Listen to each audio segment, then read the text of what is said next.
आज की इस वीडियो में हम जानेंगे लिक्विडेशन ऑफ कंपनीज क्या होती है और कंपनीज को किस तरह से लिक्विडेट किया जाता है। तो सबसे पहले चलते हैं लिक्विडेशन ऑफ कंपनीज की तरफ। लिक्विडेशन एक अकाउंटिंग टर्म है जिसको वाइंडिंग अप भी कहा जाता है। मतलब वाइंडिंग अप का मतलब किसी चीज को क्लोज करना। और यहाँ पे लिक्विडेशन ऑफ कंपनी से मुराद है एक ऐसा प्रोसेस या एक ऐसा अमल जिसके थ्रू कंपनी को एंड पे लाया जा सकता है, मतलब कंपनी को खत्म किया जा सकता है। लिक्विडेशन ऑफ कंपनी को एक और नाम भी दिया जाता है जिसको कहा जाता है डिसोल्यूशन ऑफ कंपनी, या एक ऐसा अमल जिसके थ्रू एक कंपनी को डिसॉल्व किया जाता है या खत्म किया जाता है, उसे भी हम कहते हैं लिक्विडेशन ऑफ कंपनीज। तो लिक्विडेशन, वाइंडिंग अप या डिसोल्यूशन, ये तीनों लफ्ज एक दूसरे के ऑल्टरनेटिव में इस्तेमाल किए जाते हैं। अब बात करते हैं कि कंपनीज लिक्विडेट क्यों करती हैं।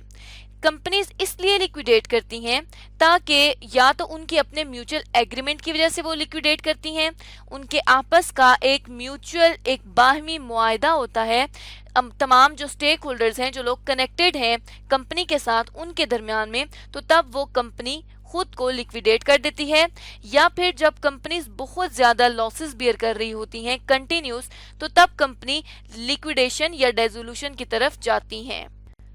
अब हम इसी सब चीजों को एक एग्जाम्पल के थ्रू समझते हैं। तो लेट्स सपोज एक कंपनी है जीजो कंपनी।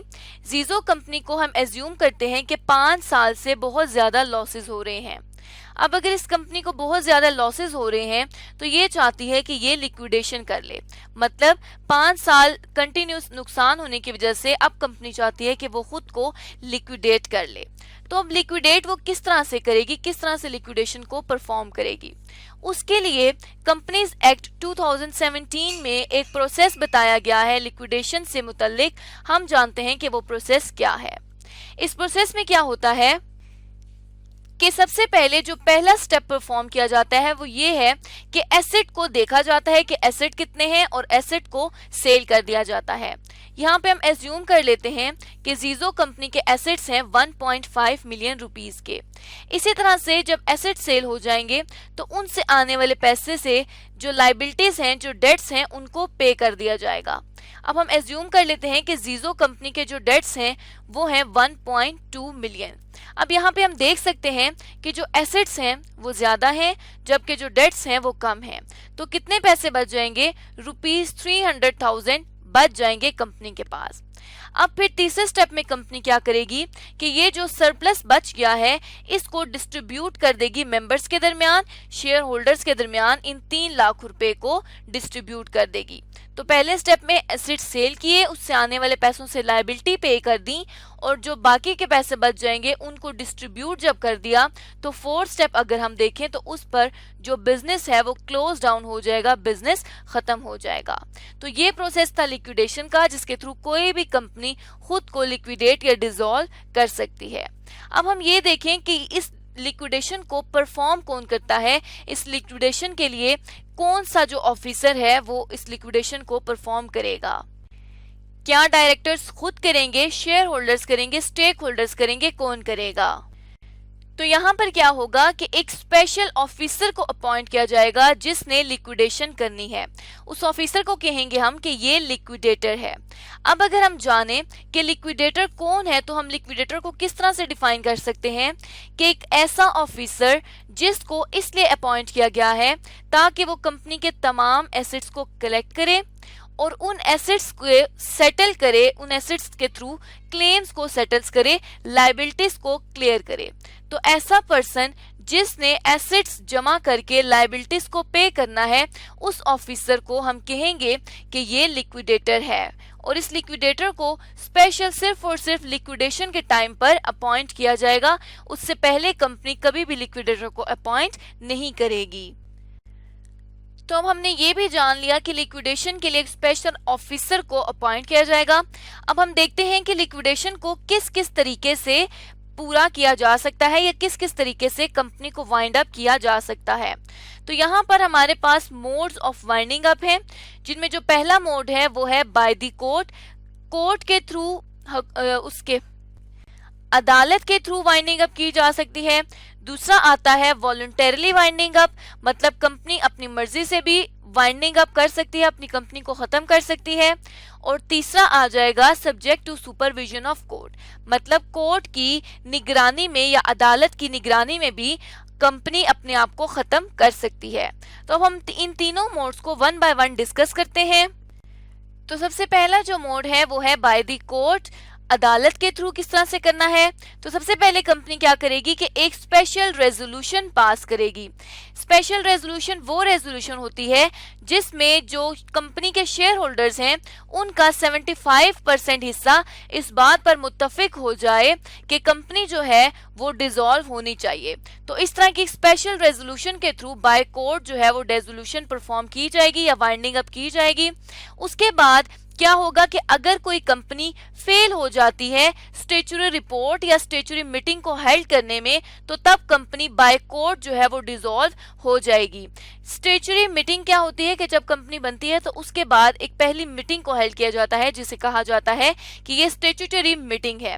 और उस मीटिंग की जो रिपोर्ट है, उस मीटिंग में क्या क्या हुआ, उन तमाम मैटर्स से रिलेटेड जो रिपोर्ट है उसको रजिस्ट्रार को अगर सबमिट नहीं कराते तो उसे हम कह देंगे कि वो कंपनी कोर्ट के थ्रू डिसॉल्व हो जाएगी।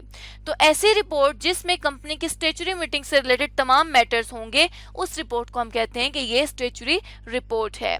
अब यहाँ पर तीसरी जो बात है जिसके थ्रू कंपनी कोर्ट के थ्रू डिसॉल्व हो जाएगी या वाइंड अप हो जाएगी, वो ये है कि अगर कंपनी कोई लॉ वायलेट करती है, किसी रूल को तोड़ती है, ब्रेक करती है, तो तब कंपनी क्या हो जाएगी, बाय कोर्ट डिसॉल्व या वाइंड अप कर दी जाएगी।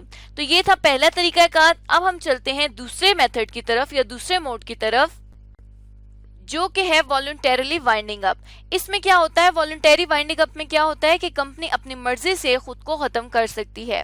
या फिर इसमें जो पहला पॉइंट है वो ये आता है कि अगर कंपनी को, किसी बिजनेस को स्पेसिफिक टाइम पीरियड के लिए कंपनी बनाई गई है, तो उस टाइम पीरियड के खत्म होने के बाद कंपनी ऑटोमेटिकली वाइंड अप हो जाती है। लेट्स सपोज कि एक कंपनी को बनाया गया था कि वो सिर्फ और सिर्फ 10 ईयर्स तक अपना बिजनेस रन कर सकती है, तो उसके बाद वो खुद ब खुद खत्म हो जाएगी। दूसरा जो पॉइंट आता है वो ये है वॉलंटरीली वाइंडिंग अप में कि यहाँ पर भी स्पेशल रेजोल्यूशन को पास करना जरूरी होता है। अब यहाँ पर क्या होगा कि वॉलंटरीली वाइंडिंग अप दो तरीकों से की जा सकती है, जिसमें जो पहला मेथड है वो ये है कि कंपनी अपने मेंबर्स के थ्रू, मतलब अपने शेयर होल्डर्स की मर्जी से वॉलंटरीली वाइंडिंग अप कर सकती है। इसमें क्या होगा, इसमें कौन सी कंपनी इस तरह की वाइंडिंग अप कर सकती है, जो कंपनी सॉल्वेंट होगी। सॉल्वेंट कंपनी वो होती है जिसके एसेट्स इतने होते हैं कि वो अपनी लायबिलिटीज को इजीली कवर कर सके, तो तब कंपनी मेंबर्स के थ्रू वॉलंटरी वाइंडिंग अप कर सकती है। उसके बाद जो दूसरा मेथड आता है वॉलंटरी वाइंडिंग अप में, वो ये है कि कंपनी अपने क्रेडिटर्स के थ्रू वाइंडिंग अप कर सकती है। अब क्रेडिटर्स के थ्रू वाइंडिंग अप कब करती है, क्रेडिटर्स वो लोग होते हैं जिनके पैसे कंपनी ने देने होते हैं। तो जब कंपनी इतनी इस काबिल नहीं रहती कि वो अपनी तमाम एसेट्स को बेच के लायबिलिटीज को पूरा कर सके, तो हम उस तरह की कंपनी को कहते हैं कि ये इनसॉल्वेंट कंपनी है। तो जब कंपनी इनसॉल्वेंट हो जाती है, तब क्रेडिटर्स वॉलंटरीली वाइंडिंग अप कराते हैं। वो अपनी मर्जी से इस कंपनी को खत्म करवा सकते हैं क्योंकि इस कंपनी में उनके पैसे का हिस्सा है। तो अब जो लास्ट मेथड आएगा हमारे पास, वो मेथड आ जाएगा अंडर द या subject to supervision of court. मतलब जो वाइंडिंग अप है वो की वॉलंटरी जाएगी, लेकिन सुपरविजन ऑफ कोर्ट मतलब कोर्ट की निगरानी में उसे वाइंड अप किया जाएगा। जिस तरह यहाँ पर जो स्पेशल रेजोल्यूशन पास की जाएगी उसके बारे में बताया जाएगा कोर्ट को। उसके बाद अगर मेंबर्स करेंगे तो वो भी कोर्ट के थ्रू करेंगे, अगर क्रेडिटर्स करेंगे वाइंडिंग अप तो वो भी कोर्ट के थ्रू वाइंड अप करेंगे।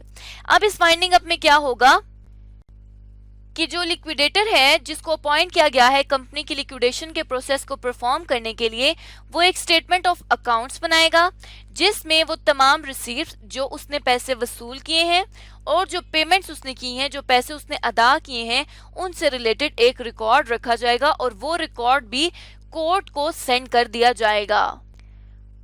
उसके बाद यही लिक्विडेटर क्या करेगा कि ये एक स्टेटमेंट ऑफ अफेयर्स बना लेगा जिसमें कंपनी के तमाम मामलात को वो रिकॉर्ड करेगा। किस तरह के मामलात, कि कंपनी के कितने एसेट्स हैं, कितनी लायबिलिटीज हैं वो इसमें तमाम शो करेगा, और उसके अलावा अगर कोई फर्दर डिटेल भी है तो वो भी स्टेटमेंट ऑफ अफेयर्स में शो की जाएगी। तो ये स्टेटमेंट ऑफ अफेयर्स हम अगली वीडियो में बनाने सीखेंगे और इसको डिटेल में जानेंगे कि स्टेटमेंट ऑफ अफेयर्स क्या होती है और कंपनी इसको किस तरह से बना सकती है। तो इस तरह से आज के इस वीडियो में हमने जाना कि कोई भी कंपनी किस तरह से वाइंडिंग अप कर सकती है या लिक्विडेशन ऑफ कंपनी को परफॉर्म कर सकती है।